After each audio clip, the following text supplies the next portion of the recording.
को शुभ मनोकामनाएं। आज का दिन बहुत ही महत्वपूर्ण है हमारे लिए, क्योंकि अगर आज़ादी ना मिली होती तो हम ऐसे शायद नहीं बैठे होते।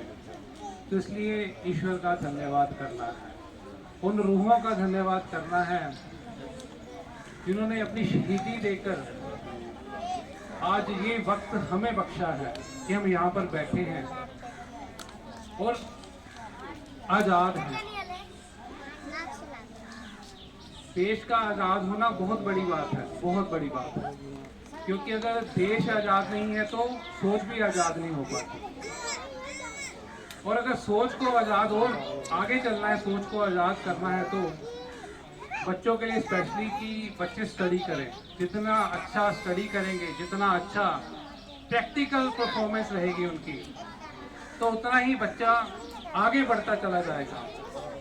अक्सर हमारे देश में एक दिक्कत आती है कि प्रैक्टिकल परफॉर्मेंस कम होती है, थ्योरेटिकल परफॉर्मेंस अच्छी होती है। और साथ में दास ये कहना चाहेगा कि जिंदगी तो थोड़ी सी है, जिंदगी थोड़ी सी है, और थोड़ी सी जिंदगी में अगर कोई वाकई में ही अगर जीवन जी जाए, वो कुछ ही होते हैं। जैसे शंकराचार्य जी, उन्होंने ही इस भारतवर्ष का निर्माण किया। देखा जाए तो उन्होंने 4 धाम बनाए जो कि भारत को इकट्ठा करते हैं हर तरफ से। तो आज भी ऐसे ही युग पुरुष की जरूरत होती है कि भारत को इकट्ठा रखा जाए, क्योंकि अभी हम देखते हैं कि हर धर्म के लोग यहाँ पर रहते हैं। और सबसे मेन मुद्दा है कि हमारा प्रेम होना चाहिए, धर्म के नाम पर लड़ाई नहीं होनी चाहिए कभी भी, क्योंकि अक्सर पॉलिटिकल जो पीपल्स होते हैं वो धर्म के नाम से लड़ाई करवा देते हैं। परंतु हर धर्म हमें सिर्फ प्रेम ही सिखा रहा है, और प्रेम पैदा कहाँ करना है? हमारे भीतर।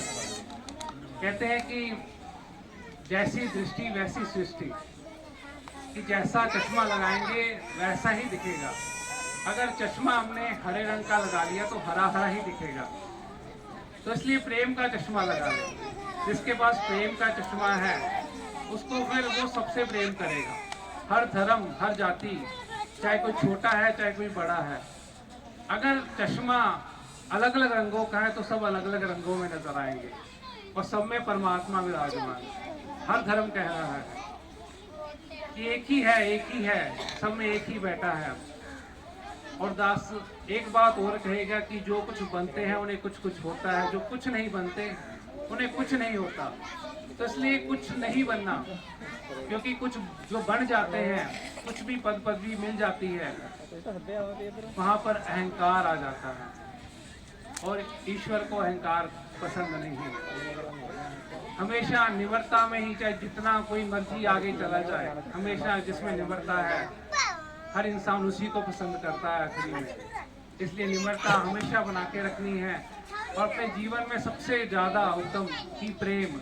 अभी जो कोरोना काल चला हुआ है उसमें बहुत कुछ सीखने को यही मिला कि घर में अगर प्रेम है, घर में अगर निम्रता है, घर में अगर सहनशीलता है, तो वो बाहर भी खुश है। क्योंकि बाहर तो हमने कितनी देर रहना होता है, ज़्यादा वक्त तो हमें घर में ही देना है। इसलिए भक्ति घर से ही शुरू होती है कि नर सेवा नारायण पूजा अपने करो शुरू हो जा। तो इसलिए अपने घर से पहले, घर ये जो आत्मा का घर है, ये शरीर, सबसे पहले इसका ध्यान रखना है। जिसने इसका ध्यान रख लिया, पहला भगत वो, दूसरा भगत वो जिसने अपने कर्म को मजबूत कर लिया और कर्म फल की इच्छा त्याग दी। क्योंकि कर्म हम करें परफेक्शन में, कर्म ही हमारा फल है।